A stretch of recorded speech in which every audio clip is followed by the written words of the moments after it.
Good evening India. Radhe Radhe, Ram Ram ji, Mata Rani सबकी खैर करें। मैं अर्चना फिर आ गई हूँ आप सबके बीच स्टोरी टाइम विद अर्चना में एक अच्छी सी कहानी लेके।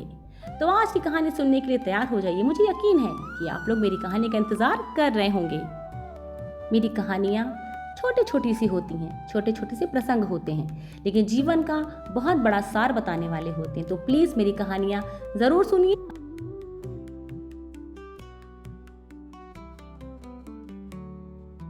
आज की कहानी कुछ यूं है। कश्मीर में संत लल्लेश्वरी को घर वालों ने दुर्व्यवहार करके घर से निकाल दिया था। भगवत भजन में डूबा उनका जीवन कुछ लोगों के लिए श्रद्धा का विषय था, तो कुछ लोगों के लिए आलोचना का, और कुछ लोगों के लिए वो सिर्फ एक मजाक थी, या यूं कहें कि मजाक बन के रह गई थी। लेकिन लल्लेश्वरी लोगों के उपहास का कभी बुरा नहीं मानती थी। उनके ऊपर इन बातों का कोई प्रभाव पड़ता ही नहीं था कि कौन उन्हें क्या कह रहा है और किस तरह से उनके साथ व्यवहार कर रहा है। एक दिन वह मंदिर जा रही थी। शहर के कुछ बच्चे उनके पीछे पड़ गए, उनका मजाक बनाने लगे, उनका उपहास करने लगे। मजाक सीमा से बाहर होने लगा। फिर भी लल्लेश्वरी चली जा रही थी, मानो कुछ हो ही ना रहा हो। बाजार में कपड़े बेचने आए एक व्यापारी ने उन्हें देखा, लेकिन उनसे उसका ये मजाक देखा न गया। उसने उन बच्चों को डांट लगाई। लल्लेश्वरी वहां खड़ी खड़ी सब देख रही थी। सारा मामला शांत हो जाने पर उसने व्यापारी से कहा कि एक कपड़े का टुकड़ा ला दोगे। उस व्यापारी ने उसकी आज्ञा का पालन किया और जाकर एक कपड़े का छोटा सा टुकड़ा ले आया। लल्लेश्वरी ने कहा, इस टुकड़े के 2 बराबर बराबर हिस्से कर दो।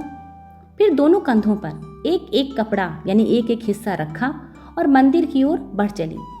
कई लोग जानते थे, जब कोई उसे श्रद्धापूर्वक अभिवादन करता तो वह एक कंधे पर रखे कपड़े में गांठ लगा देती। जब कोई व्यक्ति उनके साथ उपहास करता, कोई कटाक्ष की बात कहता या फिर उनका मजाक उड़ाता, तो वह दूसरे कंधे पर रखे कपड़े में गांठ लगा देती।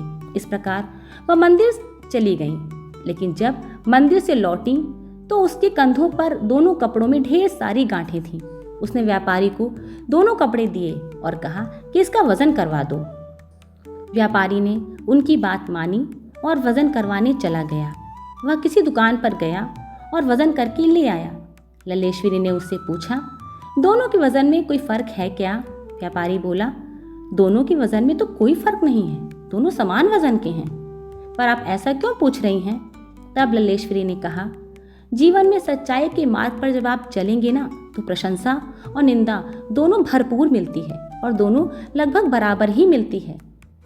वे दिखाई तो बहुत ज्यादा देते हैं, लेकिन यथार्थ में उनका अस्तित्व कुछ नहीं होता, न प्रशंसा का न ही निंदा का। यदि इस सत्य को समझ लिया जाए तो मन के पटल पर कोई प्रभाव ही नहीं पड़ेगा। मनुष्य स्वयं के आनंद में मगन रहता है। मेरी इस बात पर ध्यान करिए और इन बातों को छोड़ दीजिए कि कौन आपकी प्रशंसा कर रहा है, कौन आपकी निंदा कर रहा है, और प्रभु का ध्यान करते हुए अपने काम में लगे रहिए। कुछ मत सोचिए। ये कहानी आपको कैसी लगी मुझे कमेंट करके जरूर बताइएगा। खुश रहिए, मस्त रहिए, स्वस्थ रहिए और अर्चना को याद करते रहिए। Have a nice time.